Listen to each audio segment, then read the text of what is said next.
Hello guys, welcome to our channel. तो आज हम 71st पीपीएससी के फुल लेंथ टेस्ट को एनालाइज करेंगे, जो कि प्राण आईएएस के थ्रू कंडक्ट करवाया गया है। तो इसका सबसे पहला क्वेश्चन किस पे बेस्ड है? सावित्रीबाई फुले पे। तो सावित्रीबाई फुले पे है, कह रहे हैं कि इन्होंने क्या किया था। सबसे पहले एक पुणे में एक स्कूल खोला था, किसके लिए? गर्ल्स के लिए, जो कि स्पेशली शूद्रास और दलित के एजुकेशन के लिए था। तो ये स्टेटमेंट क्या है हमारी? ट्रू है। नेक्स्ट है, she led her husband Jyotirao Phule funeral process. तो ये स्टेटमेंट भी हमारी करेक्ट है। तो इसका आंसर क्या हो जाएगा? बोथ 1 और 2। इनके बारे में हम थोड़ा बहुत और जान लेते हैं। जो सावित्रीबाई फुले थी, इनका जन्म कब हुआ था? 3 जनवरी 1831। कहाँ पे हुआ था? महाराष्ट्र में। ठीक है। और इनके कई बार कुछ पोइट्रीज भी पूछ लेते हैं। तो इनकी एक पोइट्री कौन सी थी? काव्या फूले। ठीक है, इनकी एक पोइट्री का नाम था काव्या फूले। नेक्स्ट था इनका भवन काशी नाम से एक इनकी पोइट्री थी। और उसके बाद इनका आप ये याद रख लीजिएगा कि जो बाल यात्रा प्रतिभा बंधक गृह था, इन्होंने ये भी खोला था। किसके लिए खोल कर रखा था? रेप विक्टिम्स के लिए। ठीक है। नेक्स्ट देखते हैं, consider the following statement regarding the Indus script. Indus script के बारे में पढ़ते हैं। फाउंड इनके जो हमें स्क्रिप्ट मिली हैं या टेराकोटा टेबल्स मिले हैं, इस पे क्या कह रहे हैं कि ह्यूमंस और एनिमल्स के मोटिव पाए जाते थे। तो हाँ, पाए जाते थे, ये करेक्ट है। Next, the inscription are typically short, logo symbolic and multiliteral and multilingual in character. तो ये हमारी स्टेटमेंट ट्रू है। लोगो सिंबॉलिक भी ठीक है, बट शॉर्ट ये चीज़ गलत है, बिकॉज हमें इनके कुछ लॉन्ग इंस्क्रिप्शंस भी मिले हैं, जिसमें टोटल कितने कैरेक्टर थे? 26 कैरेक्टर्स थे। ठीक है। तो ये स्टेटमेंट रॉन्ग होगी, जिसके बेस पे हमारा आंसर क्या होगा? ए 1 ओनली। नेक्स्ट कह रहे हैं कि सुभाष चंद्र बोस से एसोसिएटेड इसमें से कौन कौन सी पार्टीज थी? ठीक है। तो इनमें कौन कौन सी इनसे रिलेटेड पार्टी थी? लाइक जो हम लोग ये देखते हैं, फॉरवर्ड ब्लॉक इनसे रिलेटेड थी। ठीक है। जो फॉरवर्ड ब्लॉक इन्होंने कब खोली थी? जब इन्होंने आईएनसी से रिज़ाइन किया था। कब? 1939 में। ठीक है। तो ये इनसे एसोसिएटेड थी, मतलब ये आंसर नहीं होगा, ये भी आंसर नहीं होगा। नेक्स्ट है गदर पार्टी। तो गदर पार्टी तो इन्होंने नहीं खोली थी, तो इसका ये गलत हो जाएगा। अगर हम 2 का एलिमिनेट करते, बचता है हमारे पास क्या? ऑप्शन नंबर बी 1 और 3, आज़ाद हिंद गवर्नमेंट। आज़ाद हिंद गवर्नमेंट इन्होंने ये कब फाउंड किया था? इन्होंने जब इसको लिव करने के बाद इन्होंने किसका फॉर्मेशन किया था? आईएनए का। ठीक है। तो किस ब्रिटिशर्स के अगेंस्ट, तब उन्होंने आज़ाद हिंद गवर्नमेंट की स्थापना की थी। तो ये याद रख लीजिएगा। नेक्स्ट है, consider the following statement about the Singh Sabha movement. Singh Sabha movement को लेके पढ़ते हैं कि जो भगत लक्ष्मण सिंह थे, इन्होंने इनिशिएट किया था सिंह सभा मूवमेंट इन 1873 इन अमृतसर। तो ये इन्होंने नहीं किया था, भगत लक्ष्मण सिंह ने नहीं किया था, ये किया था बाबा खेम सिंह ने। ठीक है। तो ये स्टेटमेंट हमारी क्या हो जाएगी? रॉन्ग। लेकिन ये याद रख लीजिएगा कि जो भगत लक्ष्मण सिंह थे, इनका इसमें बहुत बड़ा रोल था। ठीक है। इन्होंने इनिशिएट नहीं किया था, बट इन्होंने बहुत ज़्यादा सपोर्ट किया था खेम सिंह जी को। ठीक है। One of the key aim of the movement was to restore Sikhism to its purity to counter Christian and Arya Samaj conversion. तो ये हमारी स्टेटमेंट ट्रू हो जाएगी। नेक्स्ट है, the movement only focused on religious form without considering education और political dimension. तो ये only की वजह से तो वैसे ही कहीं ना कहीं इस पर शक होता है हमें, लेकिन आगे बढ़ेंगे। इसमें क्या था कि जो एजुकेशन वाली और पॉलिटिकल है, ये चीज़ें भी इसमें इंक्लूडेड थी। ठीक है। विदाउट यहाँ पे नहीं आएगा। सो ये स्टेटमेंट भी हमारी इनकरेक्ट हो जाएगी। तो ओनली कितनी स्टेटमेंट ट्रू है? ओनली 1। नेक्स्ट है, कंसीडर द फॉलोइंग पेयर्स। इसमें से कौन कौन से पेयर्स हमारे सही हैं, उस पर बात करेंगे। सुब्रमण्यम भारती। जो सुब्रमण्यम भारती था, इन्होंने क्या लिखा था? Road for the nationalism independence to inspire the masses. तो ये कही हमारी स्टेटमेंट ट्रू है। इन्होंने और क्या क्या लिखा था? इन्होंने कनम पटेल और पंचली सुपातम, कयूल पट्टू, इन्होंने ऐसे ही और भी इनके कई और फेमस राइटिंग्स थी, तो आपको वो याद रख लीजिएगा। नेक्स्ट है विनायक दामोदर दास। तो विनायक दामोदर दास जी थे, इन्होंने क्या किया था? Rain undergo radio station voice of freedom of Goa. तो ये हमारी स्टेटमेंट रॉन्ग है, ये इन्होंने नहीं किया था। Next Libia Lobo Sardesai, founder the Free India Society. तो ये स्टेटमेंट भी हमारी क्या है? रॉन्ग है। सिर्फ कितनी स्टेटमेंट ट्रू है? तो 1 ओनली। ठीक है। अगर आप ये पढ़ना चाहते हैं कि ये किसने फाउंड किया था, वो मैं आपको बता देती हूँ। लाइक जो विनायक दामोदर दास जी थे, इन्होंने क्या खोला था? The founder of Hindustan philosophy. ये किसके थे? हिंदुस्तान फिलोसफी के फाउंडर थे। ये 1857 के रिवॉल्ट में भी थे। इन्होंने एक बुक लिखी थी हिंदुस्तान। कब लिखी थी उन्होंने? वो लिखी थी 1937 में। ठीक है। इनकी एक फेमस वर्क बुक का नाम है, जिसका नेम क्या है? टू नेशन थेरी, आप इनकी ये वाली बुक का फेमस याद कर लीजिएगा।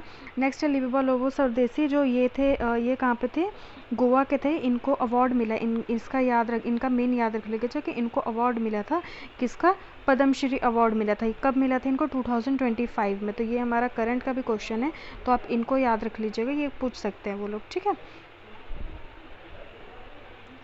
नेक्स्ट है consider the following statement regarding the INC, और उसके प्रेसिडेंट के बारे में बताना है। तो जो नागपुर सेशन 1920 था, इसके प्रेसिडेंट कौन थे, तो इसके प्रेसिडेंट थे सी विजयाला, विजयाला करके उनका कुछ नाम था, मुझे नाम एकदम एग्जैक्ट याद नहीं आ रहा है, बट CR दास तो नहीं थे, ठीक है। तो ये हमारी स्टेटमेंट क्या हो जाएगी, रॉन्ग। नेक्स्ट है मद्रास 1927, तो ये M.A. अंसारी जी ने ही की थी, तो ये करेक्ट है स्टेटमेंट। नेक्स्ट है लखनऊ 1936, तो ये वल्लभ भाई पटेल जी ने नहीं, ये जवाहरलाल नेहरू जी ने की थी, ठीक है। तो ये स्टेटमेंट भी हमारी क्या हो जाएगी, रॉन्ग हो जाएगी। नेक्स्ट है हरिपुरा, जो हरिपुरा सेशन था ये सुभाष चंद्र बोस जी ने किया था, तो ये स्टेटमेंट हमारी 3 है, मतलब करेक्ट। कितने करेक्ट है इसमें से, only 2 statements are correct. Next है consider the following statement regarding the outcome of the revolt 1857, तो इसके आउटकम के बारे में बात करेंगे। The administration of India was transferred from the East India Company to British Crown, तो ये स्टेटमेंट करेक्ट है। The policy of annexation and the doctrine of lapse was abolished, जो डॉक्ट्रिन ऑफ लैप्स था ये सारे लैप्स कर दिए गए थे, तो यस ये सारे जितने भी इनके डॉक्ट्रिन्स थे या पॉलिसीज थे उन सबको लैप्स कर दिया गया था। नेक्स्ट है Indian soldiers were allowed to hold higher rank in the army on a par with British soldier, तो ये हमारी स्टेटमेंट क्या है, इनकरेक्ट है। तो ऐसा कुछ भी नहीं हुआ था इस एक्ट के थ्रू, मतलब बेसिकली इस रिवॉल्ट के बाद। The British adopted a policy of non interference in the social and religious matter of Indians, तो ये क्या स्टेटमेंट हमारे करेक्ट है, तो क्या हो जाएगा 1, 2 एंड 4 ओनली। नेक्स्ट है which of the following was the feature of the permanent system introduced by Britishers, तो परमानेंट सिस्टम सबसे पहले तो आपको पता होना चाहिए इंट्रोड्यूस कब हुआ था, ये हुआ था 1793 में। इसको किसने किया था इंट्रोड्यूस, लॉर्ड कॉर्नवालिस जी ने, ठीक है। तो उन्होंने इसको किया था स्टेटमेंट। इसमें क्या कह रहे हैं कि revenue was collected directly from the peasant, तो ये गलत है। The peasants the system was implemented in the Madras system, ये मद्रास में नहीं हुआ था बल्कि ये कहाँ पे हुआ था, बंगाल, बिहार, उड़ीसा और यूपी में, ठीक है। नेक्स्ट है land revenue was not fixed and could be increase with production, तो ऐसा कुछ भी नहीं था, परमानेंट से ही हमें पता लगता है कि ये क्या था, ये फिक्स्ड रेवेन्यू सिस्टम था। तो ये भी हमारी स्टेटमेंट रॉन्ग हो जाएगी। बची का एक, उन्होंने एक ही पूछी है, zamindar were recognised as the owner of the land. इसमें कितना कलेक्ट करना होता था उनको, जितना वो कलेक्ट करते थे उसका जो 1/11 पार्ट था वो क्या करते थे, अपने पास रख लेते थे, और जो 10/11 पार्ट था वो क्या होता था, उनको वो EIC को देना पड़ता था। नेक्स्ट है consider the following statement regarding the about the frequent ryotwari system के बारे में बताना है। तो रियायतवारी सिस्टम कब आया था, 19th सेंचुरी में आया था। कहाँ पे, ये मद्रास में आया था, और इसको कौन से लेके आए थे, थॉमस मुनरो लेके आए थे, एंड और इनके साथ कौन लेके आया था, कैप्टन रेड, ठीक है। It was introduced in the Madras presidency, ये स्टेटमेंट ट्रू है। It under revenue was collected directly from the peasants, रैयत, ये स्टेटमेंट भी ट्रू है। The land revenue was fixed permanently and did not change, तो ये गलत है, इसमें फिक्स नहीं होता था बल्कि ये लैंड की प्रोडक्टिविटी के बेस पे होता था, ठीक है। तो ये गलत हो गया, only two B is the answer. Consider the following statement about the frequent famines during the British India, क्या कह रहे हैं, famine became more frequent and severe in the latter half of the 19th century, तो ये statement हमारी true है। ये कब कब आया था, ये आप इसको एक क्रोनोलॉजी याद कर लीजिएगा, पहले 1860 to 61, then 1876 to 1878, then 1899 to 1900, ठीक है। नेक्स्ट है the British government had comprehensive data on agriculture production to manage famines effectively, तो ऐसा उन्होंने कुछ भी नहीं किया था। Highland Avenue demand left peasants with little to survive crops during crop failure, तो ये भी करेक्ट है, इसका आ गया 1 and 3. Which of the following was established by the Government of India Act 1858 to assist the Secretary of the State of India, तो उनके assist करने के लिए इसमें से कौन कौन आया था, तो ये बेसिकली इसके बारे में देखेंगे। द लेजिस्लेटिव असेंबली इलेक्टेड जिसमें कि इंडियन मेंबर्स थे, तो ऐसा कुछ भी नहीं हुआ था, ये स्टेटमेंट गलत है। The viceroy executive council comprise Indian representative, ये भी गलत है। The council of India consist 15 members, तो ये स्टेटमेंट हमारी करेक्ट है। Next the board of control overseeing east India company, तो ये स्टेटमेंट भी हमारी रॉन्ग है। इसमें क्या हुआ था कि काउंसिल में कितने लोग थे, एक SOS आया था प्लस COI आया था, ये किस में आए थे, गवर्नमेंट ऑफ इंडिया एक्ट 1858 में आए थे, जिसमें इसका काम मेनली क्या था, एडवाइजरी। ठीक है। नेक्स्ट है consider the following statement about the philosophy of the Shri Aurobindo Ghosh. Aurobindo Ghosh के बारे में हम लोग बताएंगे कि इसमें से कौन सी उनकी फिलोसफी है, कौन सी उनकी फिलोसफी नहीं है। उन्हें क्या किया था, एक कंसेप्ट दिया था इंटरनल योगा सिस्टम का, तो हाँ इन्होंने दिया था। नेक्स्ट है he propounder the doctrine of non Brahmin and non god, तो ये स्टेटमेंट गलत है।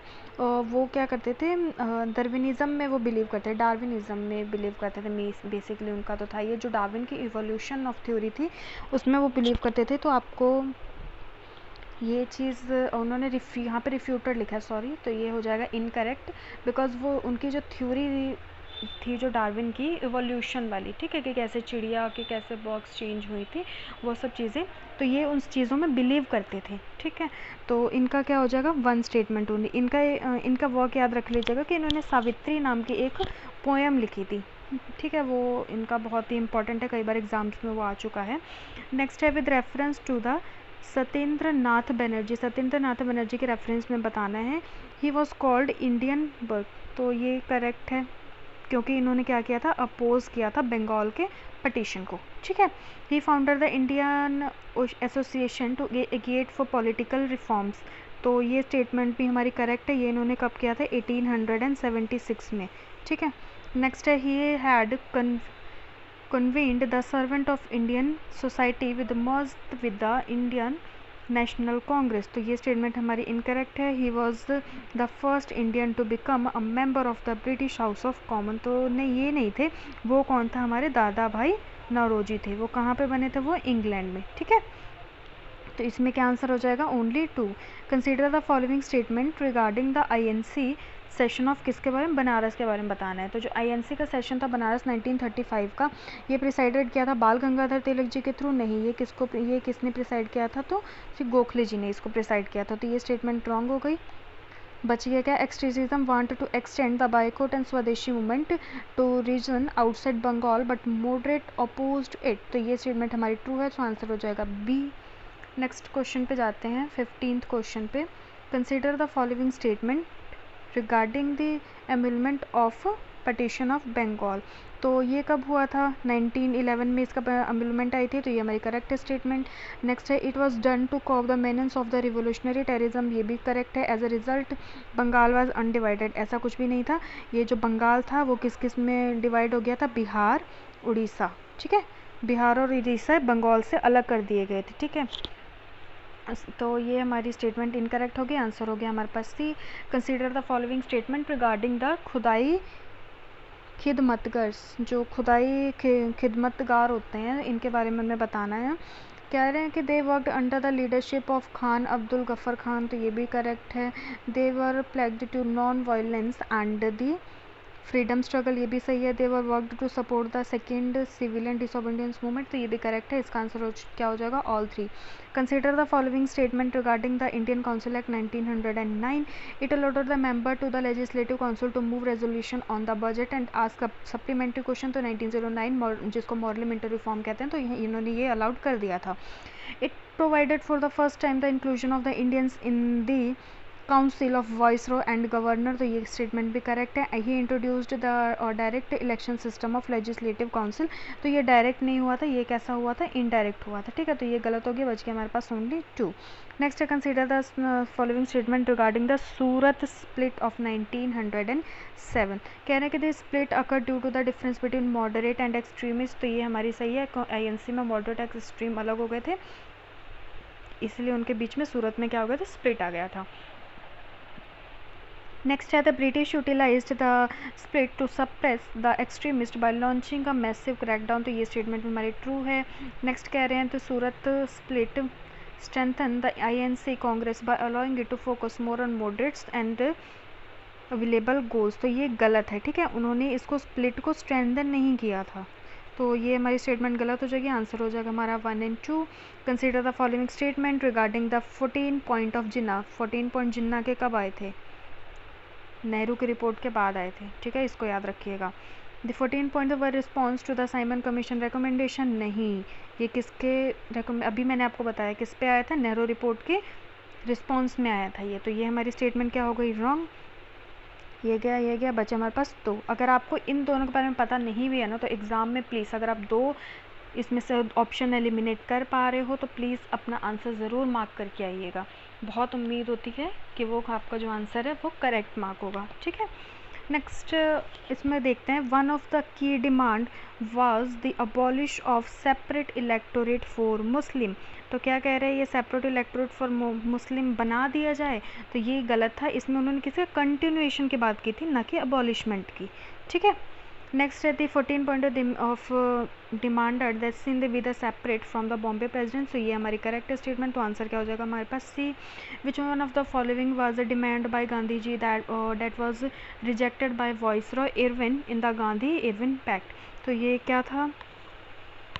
राइट टू पीसफुल पिकेटिंग, तो ये ऐसा कुछ भी नहीं था। Suspension of the civil disobedience movement, तो ऐसा भी कुछ नहीं था। Public inquiry into public access, तो ये हो जाएगा इसका आंसर। ये कब हुआ था? सिविल डिसोबीडियंस मूवमेंट जब चला था तो उसके कारण इसके बारे में बात हुई थी यहाँ पे। Consider the following statement regarding the Gandhi Irwin act. Gandhi Irwin act का ये आया कब था, इसको याद रख लीजिएगा। ये आया था 1931 में। The British government agreed to release all political prisoners including those who were conviction of violent act. तो इन्होंने, ब्रिटिश ने रिलीज़ कर दिया था पॉलिटिकल प्रिजनर्स को, तो रिलीज़ कर दिया था, लेकिन जो कन्विक्ट थे किसके? वायलेंट एक्ट के, तो उनको नहीं किया था। तो दैट्स व्हाई ये स्टेटमेंट क्या हो जाएगी? Wrong. The Indian Congress agreed to participate in the next round table conference. तो ये हमारी स्टेटमेंट ट्रू है। The act resulted in the immediate commutation of the Bhagat Singh sentence है, तो ऐसा कुछ भी नहीं हुआ था। तो इसका स्टेटमेंट क्या हो जाएगी? Only 2 is the correct. Next है हमारा 22nd question, who inspired the young Bengal movement in the 19th century. तो यंग बंगाल मूवमेंट कब आया था? 1809 से लेके 1831 तक चला गया था, जिसमें assisted by assistant headmaster of Hindu, ठीक है। हिंदू कॉलेज थे जो कि कहाँ का था? कोलकाता का था, तो उन्होंने इसको असिस्ट किया था। ये क्या कह रहे थे, ये किसने इंस्पायर किया था? किससे इंस्पायर? तो ये हुआ था हेनरी विवियन डोरोजेव, ठीक है। तो इनकी थिंकिंग कैसे थी? इनकी थिंकिंग बहुत ही ज़्यादा रेडिकल थी। ये क्या, कौन से हमारे पास लेके आए थे, क्या कॉन्सेप्ट्स लेके आए थे? लिबर्टी, इक्वालिटी एंड फ्रीडम के कंसेप्ट लेके आए थे, ठीक है। Next with reference to the Maratha revenue assessment, Marathas के रेवेन्यू के बारे में हमें बताना है। जो chauth was a tax nominated levied at 1/4 of the total revenue, वो तो हमें इसके नाम से ही पता लग रहा है कि 1/4 ही होगा। नेक्स्ट है Sardeshmukhi was 25% levy impose on the peasant as a master of the right by the Maratha kingdom. तो सबसे पहले तो ये 25% नहीं 10% था, ये वहीं से गलत हो जाता है, ठीक है। उसके बाद ये पीजेंट से नहीं लिया जाता था, ये किससे लिया था? लैंडलॉर्ड से लिया जाता था। अगर आपको इन दोनों में से कोई एक फैक्टर पता होता तो आप इस स्टेटमेंट को रॉन्ग कर सकते थे। बहुत taxes were collected in the Maratha kingdom only, तो ये स्टेटमेंट भी गलत है। ये लोग क्या करते थे? आसपास के टेरिटरीज में जाकर रेड भी डालते थे, तो ये स्टेटमेंट भी हमारी रॉन्ग हो जाएगी। कितनी करेक्ट है? तो सिर्फ एक ही करेक्ट है। नेक्स्ट है who founded Madras labour union. Madras labour union किसने फाउंड किया था? तो सबसे पहले तो ये फाउंड किया गया था 8 अक्टूबर 1881 में। कहाँ पे फाउंड हुआ था ये? मुंबई में। किसके थ्रू किया गया था? बीपी वादिया जी के थ्रू, ठीक है। इनकी जो थोसोपियन सोसाइटी थी कहाँ पे थी? वो अयोध्या में थी, ठीक है। नेक्स्ट है which one of the following was our repeatedly urged to nationalist to rely on the character and capacities of Indian people. तो इंडियन पीपल के कैरेक्टर में कौन था? बाल गंगाधर तिलक जी थे, अरबिंदो घोष भी थे और बिपिन चंद्र पाल भी थे। तो कौन आएगा? ये इसका आ जाएगा हमारा ऑल 3।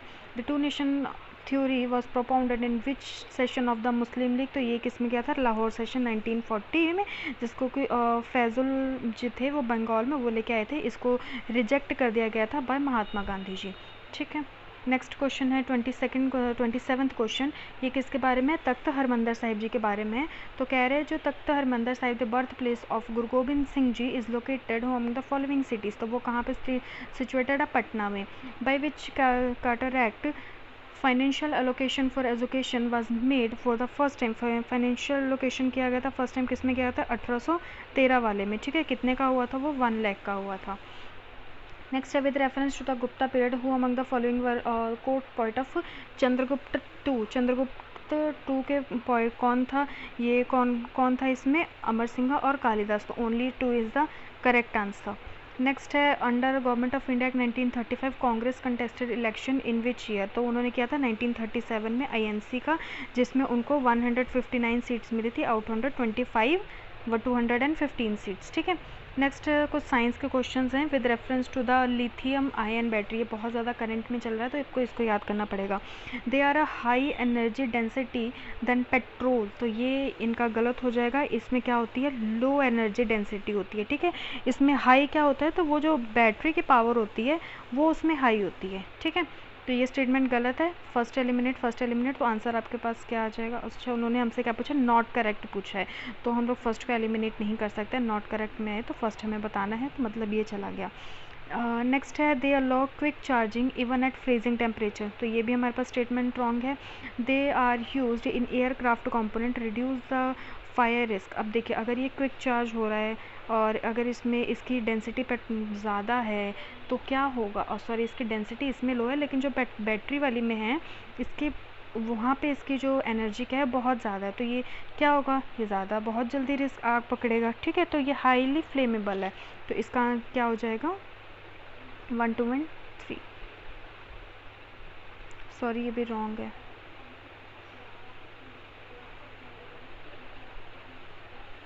नेक्स्ट है consider the following statement regarding the DPI model, DPI model के और इसके एप्लीकेशन के बारे में बात करते हैं, तो इसका क्या हो जाएगा, DPI R1 model is designed to be more energy efficient than traditional AI model by using freer GPU, तो ये हमारी स्टेटमेंट क्या है, करेक्ट है। नेक्स्ट है the projected annual energy consumption of deep AI feature by 2027 is expected to match the electricity demand of Japan, तो ये Japan का नहीं करेगा, ये किसका करेगा, नीदरलैंड का, तो ये स्टेटमेंट रॉन्ग है। ये 2 को एलिमिनेट करने पे आंसर बचता है हमारा B is the correct option. With reference to the crops mission consider the following statement, ये जो क्या कह रहे हैं, it is the ISRO's biological experiment to grow plant in the space under microgravity condition, तो ये स्टेटमेंट क्या है हमारी करेक्ट है। The growing medium used in the mission consist of the high porous clay pellets for water retention and nutrition release, तो ये statement भी हमारी करेक्ट है। इसका आंसर क्या हो जाएगा सी। इसमें मेन हमें टेम्परेचर कितना चाहिए, हमें 20 डिग्री से लेकर 30 डिग्री तक का टेम्परेचर चाहिए। जो इसमें सीड कौन सी ऐसी सीड है जिससे ग्रो किया जा सकता है, आपको ये क्वेश्चन भी आ सकता है, तो उस सीड का क्या नाम है, लोबिया सीड, ठीक है। नेक्स्ट बात करते हैं in which of the following light produce image focus is front of the retina, तो ये किस पे होता है, मायोपिया पे। नेक्स्ट है which one of the following is vestigial organ, vestigial organ कौन है, अपेंडिक्स। वेस्टिगियल ऑर्गन कौन से होते हैं, that who loss almost all its original function, जो अपने सारे ओरिजिनल फंक्शन को क्या करते हैं, लॉस्ट कर देते हैं, उनको क्या बोलते हैं, अपेंडिक्स, ठीक है। The virus which attack the bacterial seller, उसको क्या बोलते हैं, बैक्टीरियोफेज। नेक्स्ट है हमारा क्वेश्चन 37th, ये बेस है हमारा स्टेम सेल पे, कह रहे they develop into the different type of specialised cell in the human body, ये करेक्ट है।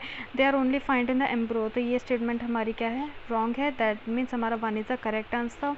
Which among the following is true about total internal reflection, total internal reflection में इसमें कौन सा ट्रू है, अब passing ray passing from rare to denser medium is not able to pass to denser medium at an angle than the critical, ये गलत है। ray passing from a denser to rarer medium not able to pass through the rare medium at an angle greater than critical angle, ये हमारी statement correct है, ये इसका answer होगा। Next है a small quantity of water is placed in a small cavity with a block in ice eight 0 degree centigrade, तो इसमें क्या होगा, तो इसमें बेसिकली क्या होता है कि जो टेम्परेचर होता है पानी का वो ज़ीरो हो जाता है, ठीक है। तो ये देखेंगे temperature of water 0 and it freeze, तो ये फ्रीज़ नहीं होगा, 0 डिग्री पे आप फ्रीज़ नहीं होता है, तो temperature of water become 0 but it will not freeze, तो ये इसका आंसर हो जाएगा। नेक्स्ट है मिराज, मिराज क्या होता है, जो आपको रेगिस्तान में दिखता है ना, क्या होता है, ये एक ऑप्टिकल फिनोमेन है, ठीक है। Unequal heating of different parts of the atmosphere, हाँ इसके कारण ये हमारे ऑप्टिकल फिनोमेन होता है जिसको हम क्या बोलते हैं, मिराज बोलते हैं। नेक्स्ट हो गया हमारे पास, I was just kidding bro, answer वही है जो मैंने बताया, बट वो थोड़ा बीच बीच में हो जाना चाहिए, अदरवाइज क्लास बहुत बोरिंग लगती है। How much among the following is और जेनेटिक डिसीजेज, इनमें से कौन कौन से जेनेटिक डिसीजेज है, तो हेमियोपिया, डाउन सिंड्रोम और सिकल सेल, ये तीनों ही हमारी जेनेटिक डिसीज है, तो answer will be C. If the distance between the earth and sun becomes 1/4, what is the now the gravitational force, gravitational force क्या हो जाएगा, अभी मान लीजिए अगर 1/4 है तो 4 उसका बढ़ जाएगा एंड 4 सन का बढ़ जाएगा, तो 4 × 4 कितना हो जाएगा हमारा 16, तो वो 16 टाइम्स जो हमारा कितना हो जाएगा वो बढ़ जाएगा, तो उसका आंसर क्या हो जाएगा C. An object is executing uniform circular motion, object है एक सर्कुलर मोशन में घूमती है। What of the following quantities remain constant, constant क्या रहता है, हमेशा जो उसकी स्पीड होती है वो कांस्टेंट रहती है, तो और जो वेलोसिटी और एक्सेलरेशन होता है वो क्या होता है, हमेशा चेंज होता है, तो इसका आंसर क्या हो जाएगा D. What is the maximum height that can be attend by the projectile, तो इसके बारे में पढ़ेंगे, इसकी में क्या हो जाती है equal to its maximum range, तो ऐसा नहीं होगा, 1/2 ऑफ इट्स मैक्सिमम रेंज, ये भी नहीं होगा, 1/4 ऑफ इट्स मैक्सिमम रेंज, तो ये हमारा आंसर क्या है, करेक्ट है। पहले तो आपको ये पता होना चाहिए कि प्रोजेक्टाइल क्या होता है, projectile is any object thrown in the air at an angle but not vertically, ठीक है। इनका जो पाथ होता है वो कैसा होता है, पैराबोला पाथ होता है, आप बस इतना नाम याद रख लीजिए, उतना समझने की ज़रूरत नहीं है।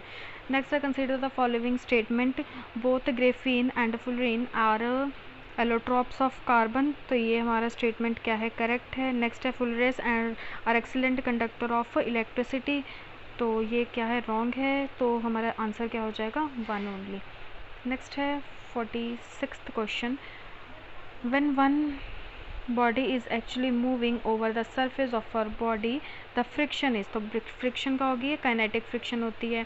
Which among the following is the objective of methyl tert butyl ethene MBT mixing, और जब हम पेट्रोल के साथ इसको मिक्स करते हैं तो क्या बन जाता है, तो ये क्या होता है, इसका जो ऑक्टेन नंबर होता है वो क्या हो जाता है, बढ़ जाता है, ठीक है। Calamine is an ore of which of the following, calamine किसका ओर होता है, जिंक का होता है। कैलामाइन का मेन जो इसका फार्मूला है वो क्या होता है, ZnCO3, तो यहाँ पे Zn हमें इसका अगर फार्मूला भी पता होता तो हमें इससे पता लग जाता कि हाँ ये इसका मेन होता है, ये नेचुरल मिनरल है जो कि हमें हाइड्रोथर्मल इन सब चीज़ों में यूज़ किया जाता है। नेक्स्ट है which among the following glass is use generally in making a bullet proof scene, इसमें कौन यूज़ होता है, रेनफोर्स्ड ग्लास, ये वाले यूज़ होते हैं। जो हमारे ये पायरिक्स ग्लास है ये कहाँ पे यूज़ होता है, ये थर्मल रेसिस्टेंस के लिए, ये लैब में यूज़ होता है, ठीक है, लेबोरेटरी वगैरह में। जो जैना ग्लास है ये भी हमारे लेबोरेटरी में यूज़ होता है। जो फ्लिंट ग्लास है इसमें क्या होता है, लेड होता है, ठीक है, तो ये ज़्यादातर फायर ग्लासवेयर में या ऑप्टिकल लेंसेज में, इन सब चीज़ों में इसका यूज़ होता है। नेक्स्ट है which among the following is fools gold, fools gold हम लोग किसको बोलते हैं, आयरन सल्फाइड को हम लोग फूल्स गोल्ड बोलते हैं, ठीक है। ये हमें कहाँ पे मिलता है, सेडिमेंट्री रॉक में मिलता है, और हमें कई बार ये कोल बेड्स में भी मिलता है। नेक्स्ट है if a refrigerator door is open, तो रूम का क्या होगा, रूम भाई गर्म हो जाएगा, उसमें के जो पीछे गैस निकलती है ना उन सब चीज़ों से।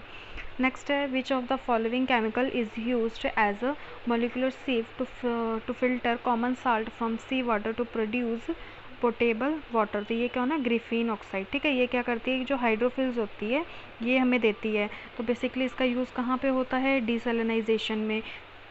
नेक्स्ट क्वेश्चन है 53rd question, the metal used in the groups are required for the quantity in the living organism, तो कौन कौन से होते हैं, potassium, sodium, magnesium and calcium, answer will be C. Which one of the following artificial sweetness is not broken down by the body, कौन सी है जो बॉडी के थ्रू ब्रेकआउट नहीं की जाती है, वो है सुक्रोज। नेक्स्ट है consider the following statement with reference to the electric fuse के बारे में बताना है, तो the principle behind the operation of the electric fuse is heating effect of the electric current, तो ये हमारा स्टेटमेंट ट्रू है। Disconnected in parallel with electric component, तो ये स्टेटमेंट हमारी क्या है, इनकरेक्ट है, आंसर क्या हो जाएगा 1 only. Consider the following statement, the ore is heated slowly in the absence of any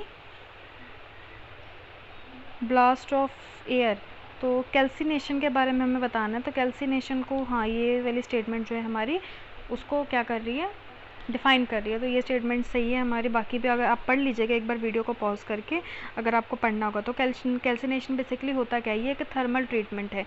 किसको दिया जाता है, applies to ores and minerals, ठीक है। Which of the following is absent in bacteria, bacteria में माइटोकॉन्ड्रिया नहीं होता, बाकी cell wall, plasma cell, plasma membrane ये होते हैं, माइटोकॉन्ड्रिया उनमें नहीं होता है। Which one of the following is thermo regulatory centre of the man body, ये क्या होता है, हाइपोथैलेमस, ठीक है। नेक्स्ट है consider the following with respect to the plant growth regulation and their function. तो जो ऑक्सीजन है ये सेल एलोंगेटेड होता है, करेक्ट आंसर। नेक्स्ट है जिबैलिन इंड्यूस्ड डोरमेसी ऑफ सीड्स, तो ये नहीं, ऐसा कुछ भी नहीं होता। साइटोक्रोम प्रिवेंट्स, ये भी सही है। Ethyne promotes senescence and abscission of leaf, तो ये भी हमारा करेक्ट है। इसमें हमें करेक्ट बताना है, तो कितने करेक्ट है, सिर्फ only 3। Which one of the following metal is the present in brass, bronze and German silver, तो ये किस में प्रेजेंट होता है, ये CU में प्रेजेंट होता है, ठीक है। नेक्स्ट है, नेक्स्ट 61 से लेकर 75 तक हमें पॉलिटी के क्वेश्चन देखने को मिलेंगे। Consider the following statement regarding the summoning of the house of president, तो ये कौन से article 86 of the Indian constitution empower the president to summon each house of the parliament of to meet, तो ये हमारा आर्टिकल नंबर 84 नहीं है, ये हमारा है आर्टिकल नंबर 85 जिसका क्लॉज है 1, ठीक है। नेक्स्ट है आर्टिकल, जो आप ये भी जान लीजिएगा आर्टिकल 84 कौन सा है। आर्टिकल 84 किससे रिलेटेड है, qualification of member of parliament, ठीक है, ये उनसे रिलेटेड है। नेक्स्ट आ गया थी maximum gap of the 2 session of the parliament can not be more than 6 month, ये हमारी स्टेटमेंट करेक्ट है। Under article 108 of the Indian constitution the president can call joint session of the house, ये भी correct है।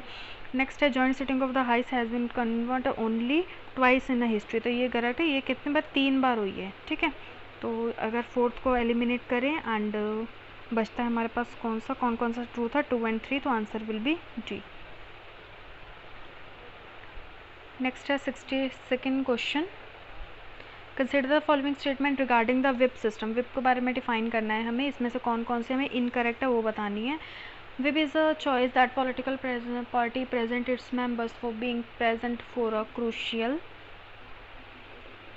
vote, तो ये है हमारा क्या है, इनकरेक्ट है। Next office of whip is mention in the parliamentary state, ये भी गलत है। नेक्स्ट है whip of an Indian parliament invention, तो ये स्टेटमेंट में हमारी गलत है, क्या हो जाएगा इसका answer, all 3 is the incorrect. With reference to the martial law in India consider the following statement, इसके बारे में बताना है। Article 130 the Indian constitution explicitly defines the term martial law, तो एक्सप्लिसिटली किसी भी आर्टिकल में ये वर्ड डिफाइन मेंशन ज़रूर है, बट ये डिफाइन नहीं है कहीं पे, ठीक है। मेंशन है, आप एक बार चेक कर लीजिएगा मेंशन है कि नहीं, बट डिफाइन नहीं किया गया है, I am sure about that. Article 34 of the Indian Constitution allows the Parliament to identify individual for act committed during the martial law is declared ये correct है। Since independence India has officially declared martial law multiple times, तो multiple times भी नहीं, एक बार भी नहीं किया गया है, तो इसका आंसर क्या हो जाएगा, B। Consider the following statement regarding the ad hoc judge. Ad hoc judge are appointed to address the lack of the quorum in the business, तो ये statement जो है हमारी क्या है, करेक्ट है। नेक्स्ट है ये किसके आर्टिकल के थ्रू की गई, आर्टिकल 224 के अंडर। नेक्स्ट है हाई कोर्ट एड हॉक जज are appointed by the chief justice of India, chief justice of high court with the president consent, तो ये भी हमारी स्टेटमेंट करेक्ट है। ओनली रिटायर्ड जज with specialisation in fact areas in law are appointed for the ad hoc जज in the supreme court और high court, ये statement भी हमारी क्या है, करेक्ट है। तो क्या हो जाएगा इसका answer, all 3। Consider the following statement, इसमें क्या कह रहे हैं, playing and singing the national anthem at official function is mandated by law in India, तो ये स्टेटमेंट क्या है हमारी, करेक्ट है। The Madras High Court ruled in the 2019 there is no legal mandate for the mandatory singing and playing national at all official function, तो ये statement भी हमारी करेक्ट है, बट ये उसको एक्सप्लेन कर रही है कि नहीं, ये आपको आगे देखना पड़ेगा, ठीक है। नेक्स्ट है both the statement 1 and 2 are correct and the statement 2 is a correct explanation for statement 1, this will be the answer, वो उसको करेक्ट एक्सप्लेन कर रही है। किसी भी जजमेंट के अकॉर्डिंग ही अगर को हमें कोई आगे ना निकालना पड़ता है, इन्फ्रेंस निकालना पड़ता है, तो उस जजमेंट के अकॉर्डिंग जो हमारी फर्स्ट स्टेटमेंट है वो क्या है, ट्रू है। Consider the following statement regarding the pay commission. Pay commission के बारे में बात कर रहे हैं, तो they are constituted by the president. यहीं पे गलत हो जाता है, प्रेसिडेंट इसको नहीं करती है, इसको कौन करता है, सेंट्रल गवर्नमेंट करती है, तो ये statement wrong. The commission function as an entirely autonomous, ये एक पहली बात तो ये ऑटोनोमस नहीं है, ठीक है। नेक्स्ट है feet of executive objective is deliberate, तो ये स्टेटमेंट भी हमारी रॉन्ग है बिकॉज ये ऑटोनोमस एंटिटी है ही नहीं, ठीक है, ये एक इंडिपेंडेंट बॉडी है। Despite being a high-level advisory body, the Commission recommendations are not binding on the government, which is discretion and reject them। तो ये स्टेटमेंट हमारी करेक्ट है। तो हमसे उन्होंने कौन सा पूछा है, आर नॉट करेक्ट। आंसर क्या हो जाएगा 1 and 2, जो कि नॉट करेक्ट है बिकॉज थर्ड जो हमारा है वो करेक्ट है।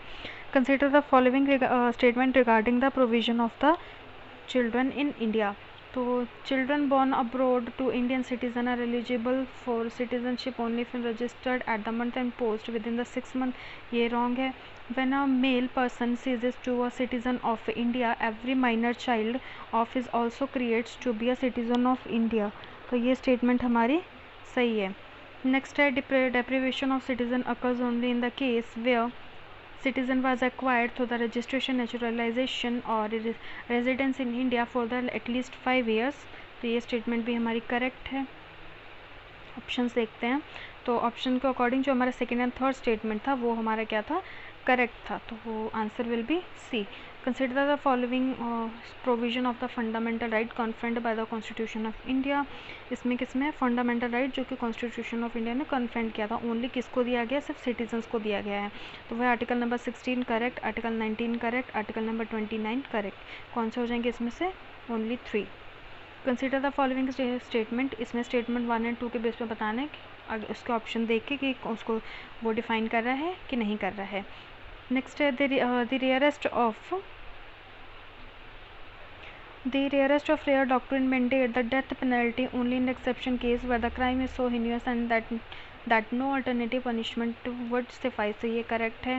The throw RG Kar case the verdict has restricted death penalty imposition the case without any possibility of reformation, तो ये इसमें नहीं था, बच्चन सिंह केस में था, ठीक है, तो ये केस ही यहाँ पे केस का नाम गलत है, इस केस में आएगा बच्चन सिंह केस, तो ये स्टेटमेंट हमारी इनकरेक्ट होगी। इसका आंसर क्या हो जाएगा, first statement is correct but second statement is incorrect, this will be the answer.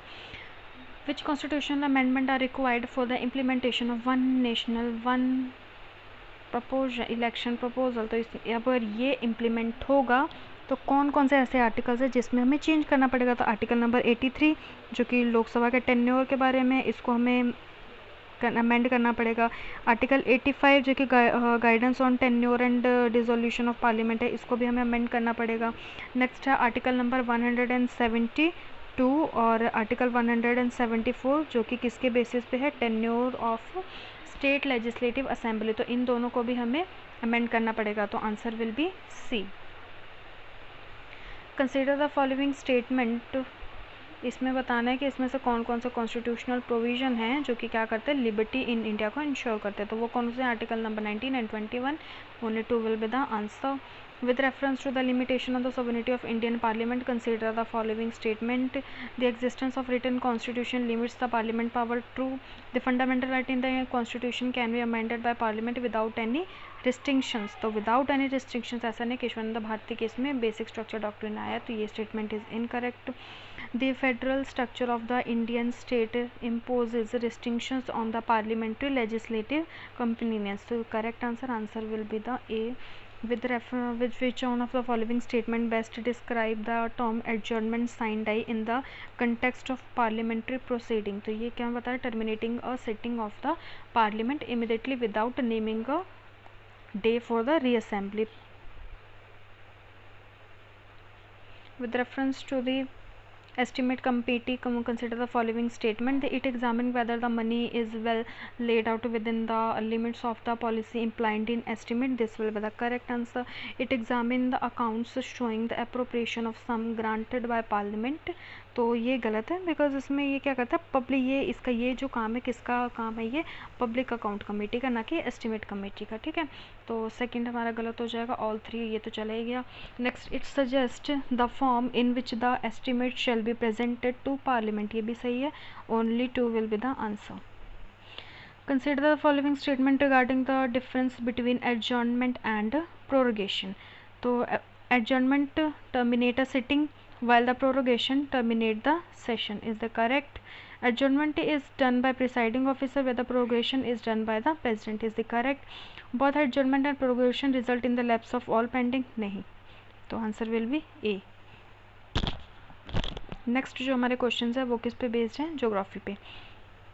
Geographical sites, location and the reason behind that. जो कन्वर लेक है कहाँ पे मिलती है, उत्तर प्रदेश में, तो पहले ही गलत हो गया। कन्वर लेक हमारी जो सबसे बड़ी ऑक्सबो लेक बनाती है, तो ये कहाँ पे हो जाएगा, उत्तर प्रदेश में नहीं है, ये बिहार में, ठीक है। तो यहाँ से गलत हो जाएगा। Karakoram range, Karakoram range Tajikistan में, ठीक है। ट्रेंडिंग ऑफ यहाँ पे डिक्लाइन ट्रेंडिंग स्नोफॉल, ये भी सही है।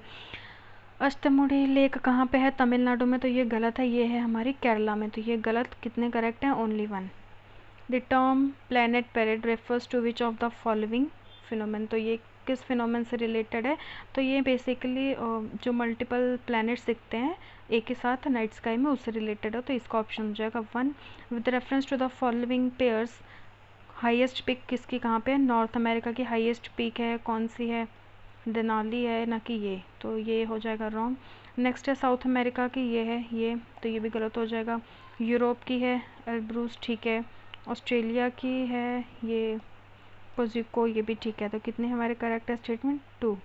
तो 2 और रह गए हैं, और पीक्स आप उनके भी याद रखिए। जो एशिया का है, एशिया कॉन्टिनेंट का है, वो है माउंट एवरेस्ट। उसके बाद जो अफ्रीका कॉन्टिनेंट है उसका है किलिमंजारो, ठीक है, ये भी याद कर लीजिएगा। Consider the following regarding the La Nina. La Nina events are characterized by abnormal accumulation of cold water in the central and eastern Pacific due to stronger than usual trade winds. This is the correct.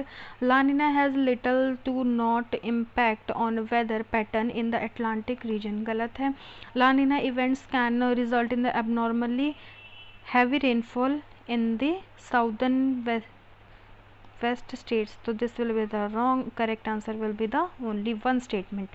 Consider the following statement. Tiger reserve बताना है। जो बक्सा tiger reserve है छत्तीसगढ़ में नहीं है, ये कहाँ पे है, वेस्ट बंगाल में। दुर्गावती टाइगर रिजर्व ये कहाँ पे है, महाराष्ट्र में नहीं है, ये हमारा एमपी में है। नेक्स्ट है तबोदा अंधारी टाइगर रिजर्व, तो ये कहाँ पे, मध्य प्रदेश में, करेक्ट है।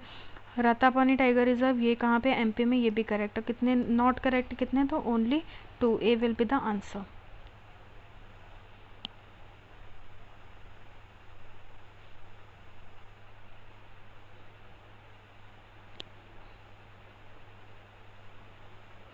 The drainage basin of Brahmaputra river covers which of the following states. तो ड्रेनेज सिस्टम है जो ब्रह्मपुत्र रिवर का, इसमें से कौन कौन से स्टेट्स को वो कवर करती है, तो वो असम को कवर करती है, यस। त्रिपुरा को करेगी, नहीं।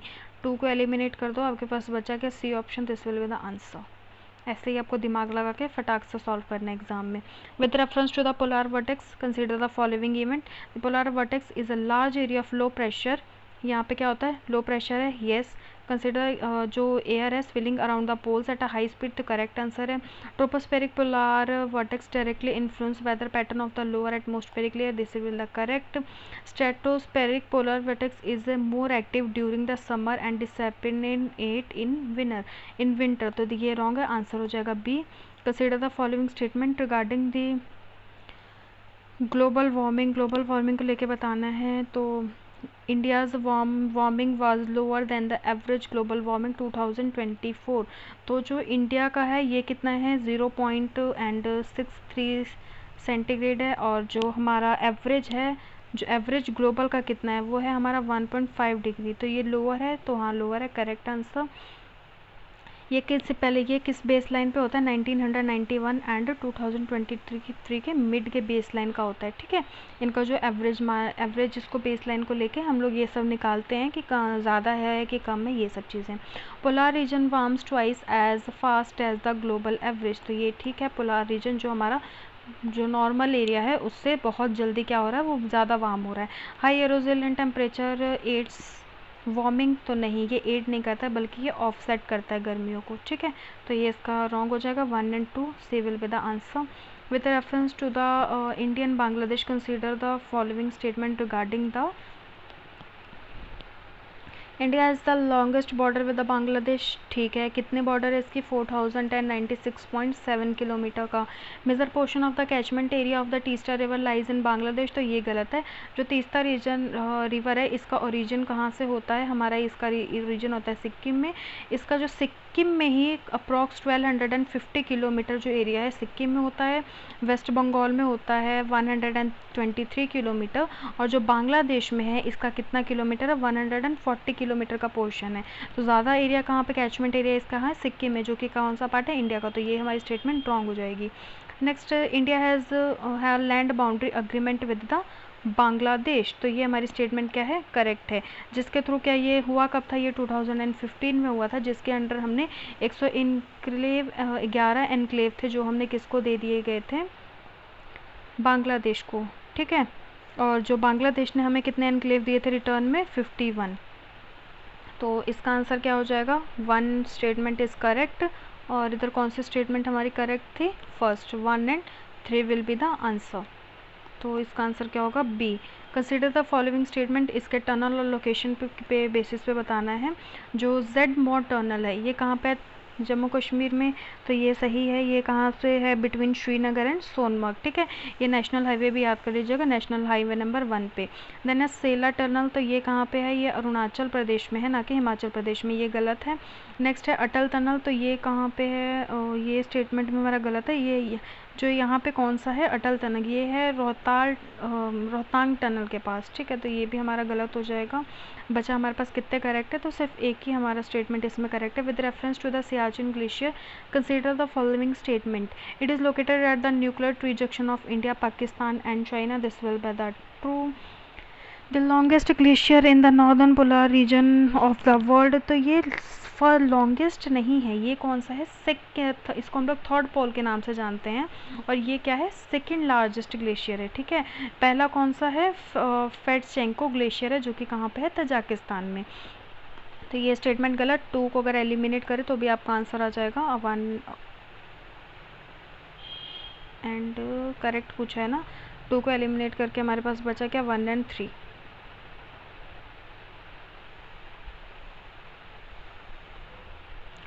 कंसीडर द फॉलोइंग पेयर, कह रहे gulf of Aden. Gulf of Aden कहाँ पे है, इंडोनेशिया में। तो ये क्या पूछ रहे हैं कि इसका कोस्ट लाइन सोमालिया से मिलता है, तो हाँ बिल्कुल मिलता है।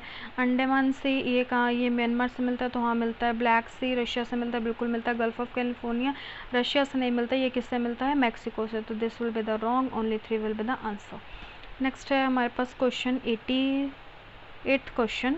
तो 88th क्वेश्चन किस पे है, great bitter lake. Great bitter lake is a crucial water body in Egypt located along with the Suez canal, तो ये स्टेटमेंट करेक्ट है। It is a fresh water lake after the Mediterranean sea and the red sea connected to both sea through the Suez canal, तो ये गलत है। Because जो great bitter lake है ये हमारी फ्रेश वाटर नहीं है, सॉल्ट वाटर लेक है। तो ये स्टेटमेंट हमारी गलत हो जाएगी। 2 को एलिमिनेट करके बचा हमारे पास आंसर क्या, अच्छा सॉरी, इन्होंने हमसे क्या पूछा है, नॉट करेक्ट पूछा है। तो अगर नॉट करेक्ट इन्होंने हमसे पूछा है, तो अगर 2 है तो ये वाला एलिमिनेट हो जाएगा। और फर्स्ट हमारी करेक्ट है, तो फिर फर्स्ट को अगर एलिमिनेट करें तो ऑप्शन विल बी बी, ये हमारा आंसर। Consider the following statement regarding the Teesta river. Teesta river को लेके क्या बताना है, Teesta river originate from the Kailash river of the Himalaya in Tibet, तो ये गलत है। ये कहाँ से ओरिजिनेट होती है, मैं आपको पहले ही बता चुकी पिछले क्वेश्चन में, ये सिक्किम से ओरिजिनेट होती है। तो ऑल 3 भी गलत हो जाएगा, ये भी हट जाएगा। It flows through only 2 states in India, Sikkim and West Bengal, तो ये उस वक्त आपको करवा दिया था, ये भी करेक्ट है। Teesta 3 hydrological project is located in the Teesta in West Bengal, तो ये वेस्ट बंगाल में नहीं, ये कहाँ पे, सिक्किम में है। तो ये स्टेटमेंट भी हमारी गलत हो जाएगी, only statement 1 is the correct answer. Consider the following statement regarding the focus and epicenter of an earthquake. The focus is the point within the earth where the earthquakes are originate due to the release of the energy is the correct answer. The epicenter is the point on the earth surface directly above the focus, ये भी correct है. Seismic wave radiate outward for the epicenter in all direction. AP centre of all direction से नहीं बल्कि ये focus of all direction होता है, ठीक है। तो ये स्टेटमेंट गलत है, only 2 will be the answer. Next है 91 क्वेश्चन WPI पे और PPI पे है। तो दी WPI different from PPI as it measure the average price change producers and exclude indirect taxes। तो ये किस पे होता है, ये होलसेल प्राइस पे होता है, तो ये स्टेटमेंट गलत है। WPI is confined on the goals not cover services are comprehensive of PPI can compress services also, this will be the correct। all major economics the US China use PPI to measure the average price changes domestic receive of their output। तो ये भी statement हमारी क्या है, correct है। Answer will be C 2 and 3। Consider the following statement regarding the zero coupon zero principal bond. तो इस पर बात करेंगे। Zero are securities are non profit organisation listed into the stock exchange. तो ये करेक्ट है। This bonds mature either after 12 month और once the funded project concludes. तो ये स्टेटमेंट भी करेक्ट है। The fund raised are considered investment are refundable. तो ये रिफंडेबल नहीं होता है। पहली बात तो ये कि इसको एज ए इन्वेस्टमेंट लिए नहीं जाते, इसको हम लोग कैसे मानते हैं कि डोनेशन के टाइप में लेते हैं, ठीक है। तो ये स्टेटमेंट हमारी गलत हो जाएगी। 3 को एलिमिनेट करके बचा बी आंसर। नेक्स्ट है consider the following statement increased capital, जो इंक्रीज हो जाती है कैपिटल आउटफ्लो, ठीक है। मतलब किस पे बात करेंगे हम लोग, FPI को लेके बात करनी है। कह रहे हैं कि जब वीकनिंग ऑफ द, जब हमारी जो इंडियन रुपी है वो वीक हो जाती है US डॉलर के बेस पे, तो हमारे में क्या, हमारी इकोनॉमी में क्या क्या चेंज आएगा। इंक्रीज कैपिटल आउटफ्लो बढ़ जाएगा, सही है। Widening of the trade deficit ये भी हो जाएगा। राइजनिंग डोमेस्टिक इन्फ्लेशनरी प्रेशर बढ़ जाएगा। स्पेशलाइजेशन इन फॉरेन एक्सचेंज ये भी बढ़ जाएगा। तो answer will be all 4। Next बात करें इंडिया स्टार्टअप इकोसिस्टम पे। इसमें क्या कह रहे हैं, India is the second largest startup ecosystem in the world. तो ये सेकंड नहीं है बल्कि ये कौन सा है, थर्ड है। तो this statement is wrong. Approximately 500 unicorn startup है जो रिकॉग्नाइज किए गए, 500 नहीं किए गए। ये कितने किए गए, 120, ठीक है। किसने किए हैं, बाय DPIIT ने किए हैं। तो ये स्टेटमेंट भी गलत है। Around 50% startup originated Tier 2 and Tier 3 cities. तो ये स्टेटमेंट हमारी ट्रू है। जैसे कौन कौन सी अभी तक उसमें हुई है स्टेट में, तमिलनाडु, केरला, इसने क्या कहते हैं बहुत ही स्ट्रॉन्ग ग्रोथ हमें शो की है। तो ये भी याद रख लीजिएगा। इसका उन्होंने हमसे नॉट करेक्ट पूछा, तो answer will be B. Next consider the following statement enhancement of net export, high domestic price, reduction in variable cost, enhancement of foreign exchange reserve. तो ये पूछ रहे हैं कि इनमें से कौन से ऐसे जो पोटेंशियली इम्पैक्ट करते हैं the depreciation of Indian rupee. तो ये किस पे इम्पैक्ट करता है, सिर्फ एनहेंसमेंट ऑफ नेट एक्सपोर्ट पर, हाईएस्ट डोमेस्टिक प्राइसेस। तो ये दो चीज़ें हैं, इसके रिजल्ट हैं। तो आंसर क्या हो जाएगा, only 2। Consider the following statement regarding the statement, क्या कह रहे थे, international labour organization is the only tripartite union agency where representative of the government, employers and workers have equal responsibility in policy। तो ये statement क्या है, हमारी correct है। ये कब आई थी, बेसिकली इंडिया इसका फाउंडिंग मेंबर है। इसमें टोटल कितने मेंबर है, 187 मेंबर है। और इसको कब ढूंढा गया था, 1991 में, जबकि वर्ल्ड वॉर 1 क्या हुई थी, एंड हुई थी, ठीक है।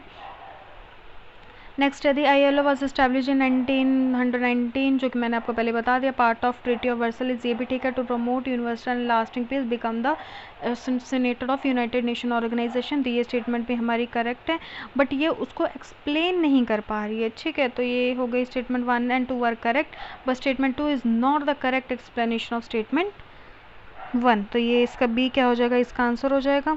97th बात करते हैं, consider the following statement about nano urea. Nano urea is a liquid nitrogen fertiliser applied directly to the soil. Directly नहीं किया जाता, ये इनडायरेक्टली किया जाता, तो ये गलत हो जाएगा। It produces by Indian farmer fertiliser corporation. तो ये करेक्ट है, answer will be the B. उन्होंने सॉरी आपसे नॉट करेक्ट पूछा, तो आंसर हो जाएगा A. With reference to the Indian 5-year plan, इसमें से नॉट करेक्ट पूछना है हमें। कौन सा 5-year प्लान का पूछा, पहला 5-year प्लान के बारे में पूछ रहे हैं। तो the M made huge allocation for a large scale irrigation project. तो ऐसा मतलब हाँ, ये करेक्ट आंसर है। नेक्स्ट है, क्या कह रहे हैं, it is focused on the land reform. तो ये भी सही है। It focused on rapid industrialisation, ये नहीं था, ये सेकंड 5-year प्लान में था, ठीक है। तो ये उन्होंने हमसे नॉट करेक्ट पूछा, तो ये हमारा आंसर हो जाएगा।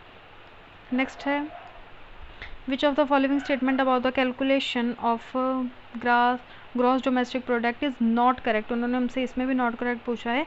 The GDP measure aggregate production of final good and services take place within the domestic territory. तो ये हमारी क्या है, करेक्ट है। It is don't not take aggregate production final with which is the by foreigners, ऐसा कुछ नहीं है। ये इसका नाम ही है डोमेस्टिक प्रोडक्ट, मतलब हमारी टेरिटरी के अंदर जितनी भी प्रोडक्शन होती है, चाहे वो इंडियन करे या कोई फॉरनर करे, वो सबको इसमें काउंट करती है। तो इसमें बोला कि फॉरनर को काउंट नहीं करती, तो ऐसा कुछ भी नहीं है। ये हमारी स्टेटमेंट गलत और नॉट करेक्ट पूछा, तो यही हमारा आंसर हो जाएगा।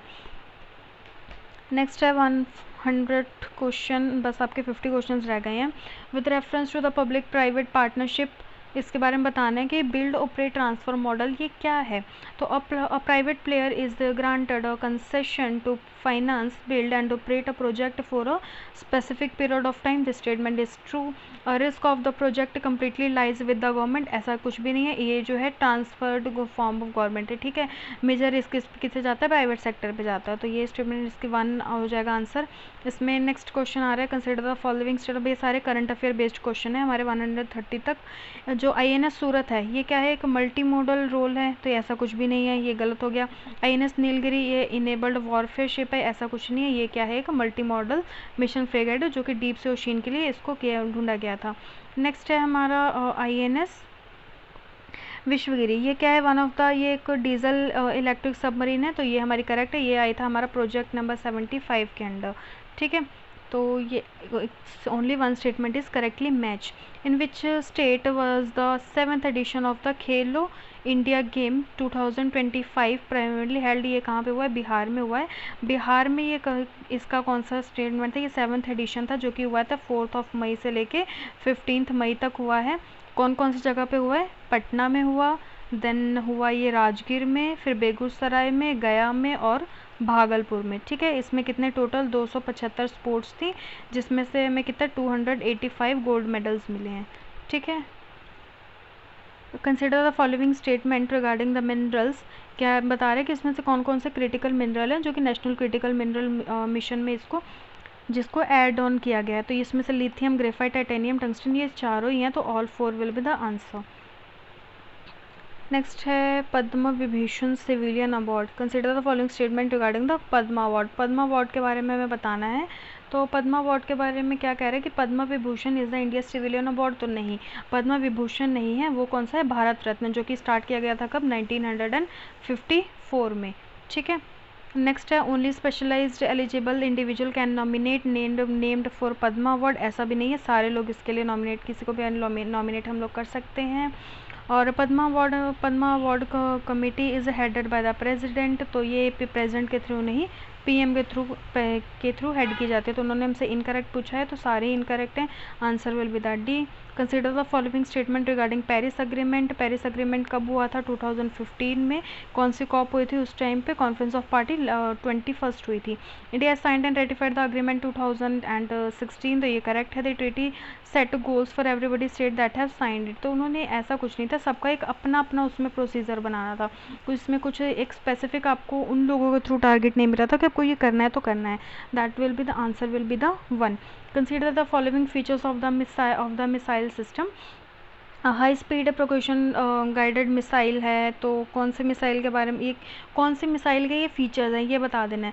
प्राइमरी डिज़ाइन ये क्या है, एंटी शिप्ड है। उसके बाद they can achieve speed of Mach 3, then highly effectively range है बिटवीन 290 से लेके 450 तक।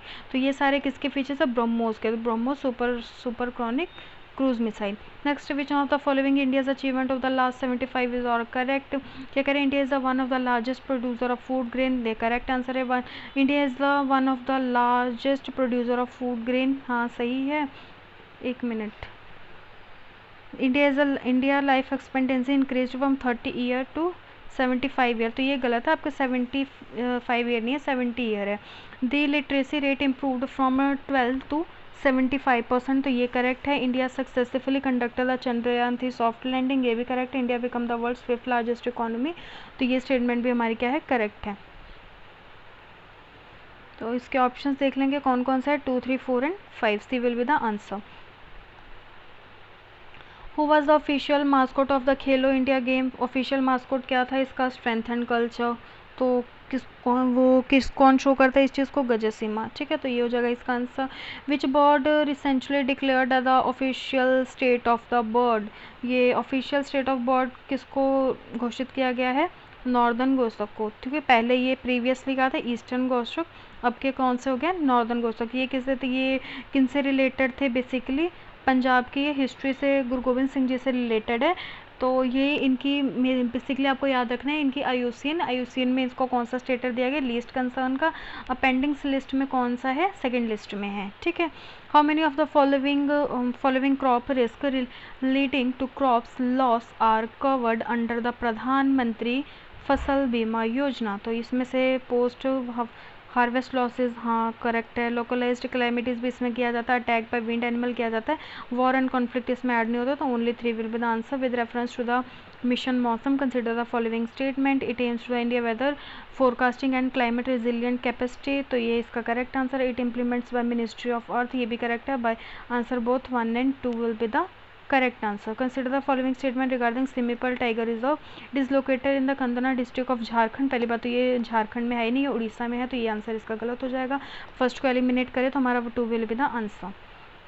विच one of the following tribe in Andaman tiger and Andaman and Nicobar Island is recognized as a particularly vulnerable tribal group and has recently been officially enrolled in the electoral roll? तो ये कौन से थे?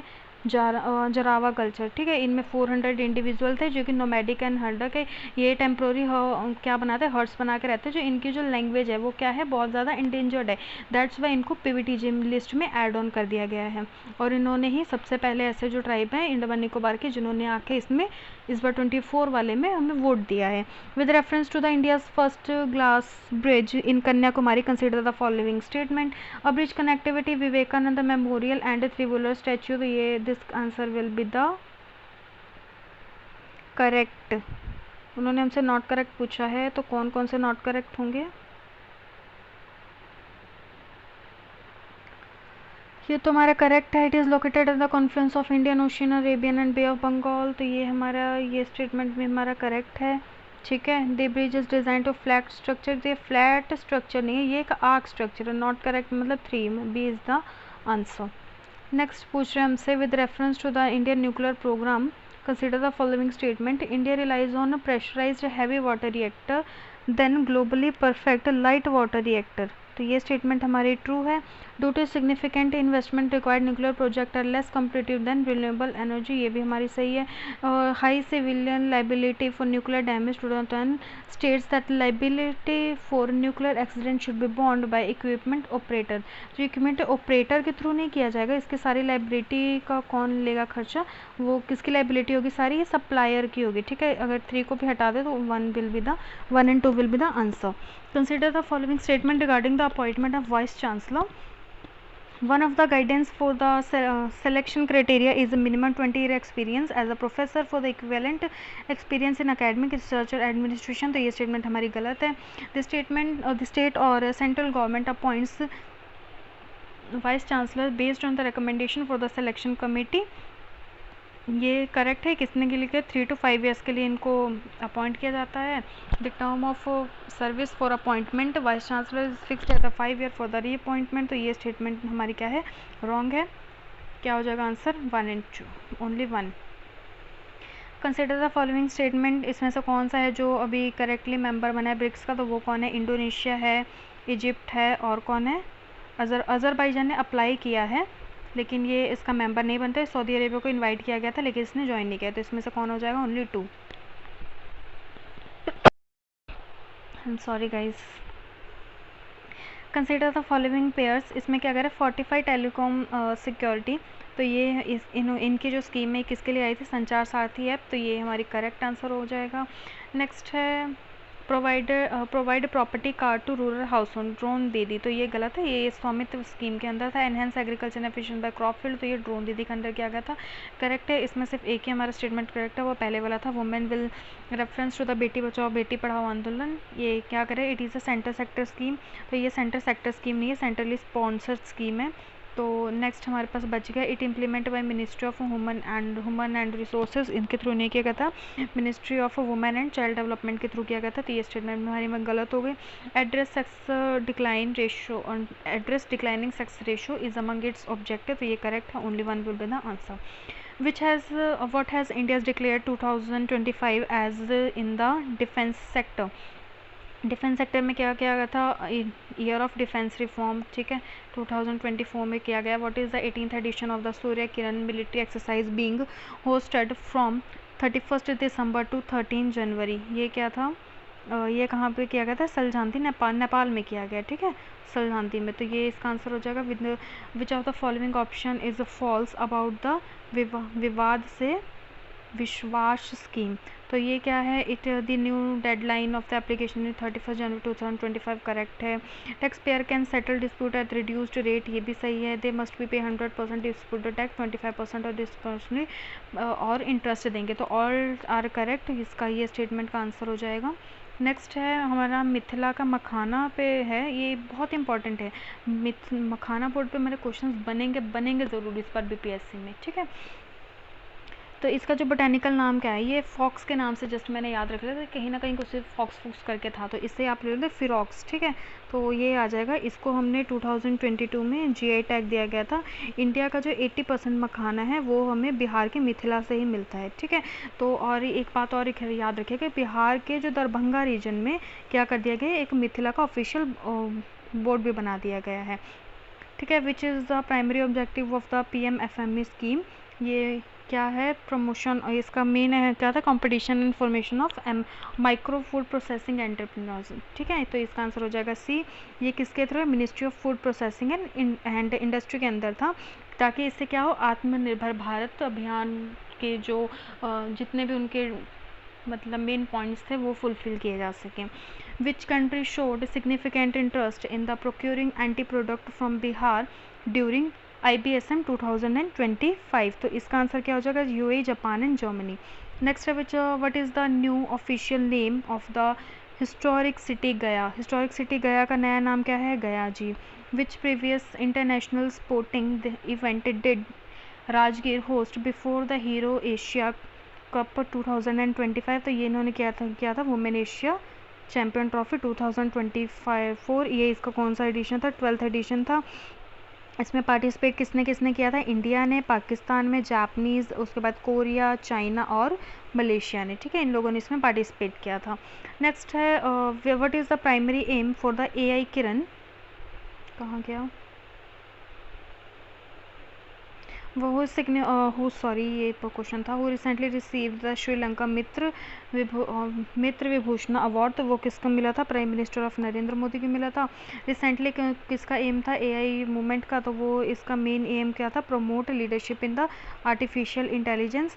इसमें हमने क्या करना है? $17 बिलियन की अपनी इकॉनमी बनानी है बाय 2027 को, ठीक है। और एड्रेस क्या करना है हमें? जेंडर डिस्पैरिटी को इसमें एड्रेस करना है इसके अंदर। नेक्स्ट है who became the first India boxer to win a gold medal at the 2025 world cup held in Brazil? तो आप इसका आंसर मुझे कमेंट सेक्शन में बताइएगा।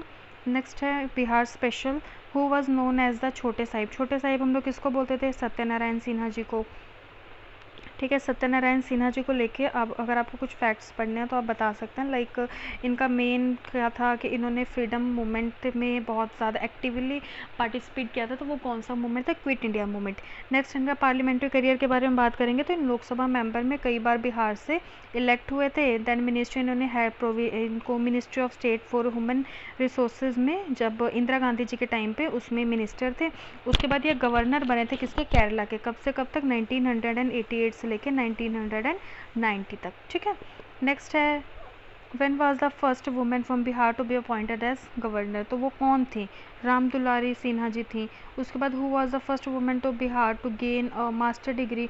तो जब जो भाई मास्टर डिग्री ले लेंगी वही तो आगे जाकर गवर्नर बनेंगी, तो वो भी कौन थी? Ram Dulari Sinha ji. In which jail doctor Rajendra Prasad was imprison? तो कौन सी जेल में राजेंद्र प्रसाद जी को इम्प्रिजन किया गया था? बंकीपुर जेल में, ठीक है। Which actor is also known as Bihari Babu. Bihari Babu किनको बोलते हैं? शत्रुघ्न सिन्हा जी को हम लोग बिहारी बाबू के नाम से भी जानते हैं। What percentage population of Bihar resides in cities as per as 2011 census. तो कितना था इनका? 11.30। नेक्स्ट क्वेश्चन है which of the following sanctuary have been covered under the project tiger in Bihar. कौन सा था? Valmiki national park. Videha kingdom has been national mentioned in which of the following for the first time. जो विधेया का concept था mention किया गया था किसमें? यजुर्वेद में। Which district of Bihar has been the highest disparity in male female literacy rate in urban area. कहाँ पे था? अररिया में। The Maithili region was the starter to develop during the region of which of the following। ये BPSC का 69th BPSC का ये question भी है। तो ये कहाँ पे था? कन्नड़ डायनेस्टी। उसके बाद ये कुछ 141 से लेके 150 तक 10 क्वेश्चन है मैथ्स के। आप क्वेश्चंस को देख लीजिए एंड देन इसका जो आंसर है आप मुझे कमेंट सेक्शन में बताइएगा, ठीक है, इसका क्या आंसर है। ओके, वीडियो को पॉज करके आप एक बार इन सारे क्वेश्चंस को देख लीजिएगा और इनका स्क्रीनशॉट लेके इनको सॉल्व करिए एंड देन मुझे इसका आंसर्स बताइए। मैं आपको ऐसे इनके आंसर बता देती हूँ, आप इसका सॉल्यूशन मुझे कमेंट सेक्शन में बता दीजिएगा। तो इसका आंसर क्या हो जाएगा? 39 kg एंड इसका आंसर है 280। इसका आंसर क्या होगा? 93 एंड ऑन द 100 किलोमीटर। तो इसका आंसर क्या हो जाएगा? 40.4। सर्टेनली अमाउंट 100 ईयर्स, तो इसका हो जाएगा 10,000। Shopkeeper use in the claims losing 12% size and gain, इसको 10% का गेन होता है फॉर 1 kg। तो इसका आंसर हो जाएगा 800 ग्राम।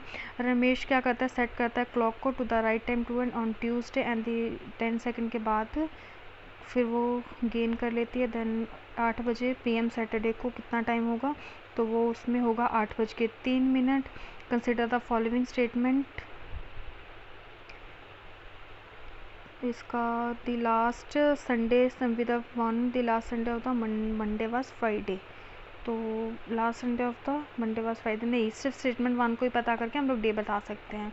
तो ये इसका आंसर हो जाएगा if a car moves at a speed of 600 kilometre per hour for 1 our and at a speed of 75 kilometre per hour for 2 घंटे के लिए चलता है तो उसकी एवरेज कितनी होगी?